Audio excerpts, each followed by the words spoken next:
Ayan guys, so, kawayan lang. Tiyan.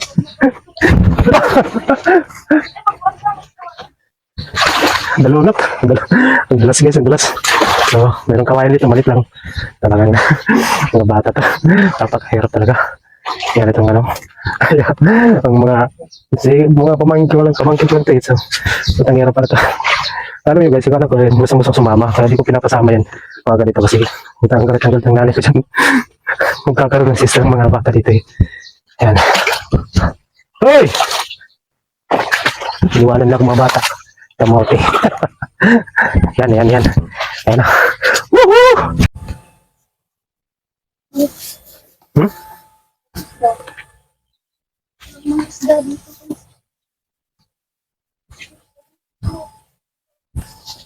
Wala pang uli. Sabi ko lang isda. Bangin na ubos na niyo. Yan, pag pinang-oriente. Aba. Sabi na. Siguro yata parang naubos na yata yung pag-oriente nila dito eh. Wala lang isda. Ayan. Mga bata oh. Ayan.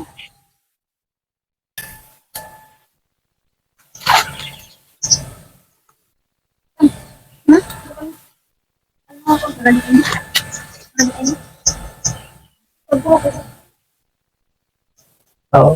Wala pa yan. Wala ba? Yan. Ay ko lang. Hindi na tamaan yung kaginte. Huli na dito. Wala pa silang nanghuli na isda. So, naubos na yata yung dating oriente na rito eh. Naubos na yata yung lahat ng isda. Yun. Yung lakas ng kuryente, di ba? Dito nagsisiksikan yung dati ng mga isda dito eh. Pero ngayon, wala na yan kasi nalibot na yata nila dito eh. Yung mga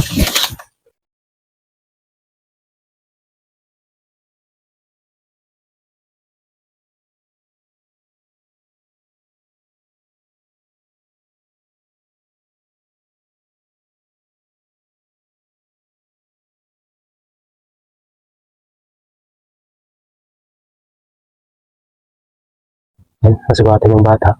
Siguro napakan niya may bubog. Yan. So, lako yan? Konti lang. Yan. Hindi mo lada. Ulol. Masakit daw.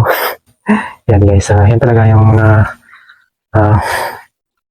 hindi malasin sa lugar natin ng probinsya. Ganun talaga yan ang nangyayari sa mga bata pag hindi natin bigyan ng magandang kinabukasan po yan. So, madadala nila yan hanggang sa pag-asawa nila.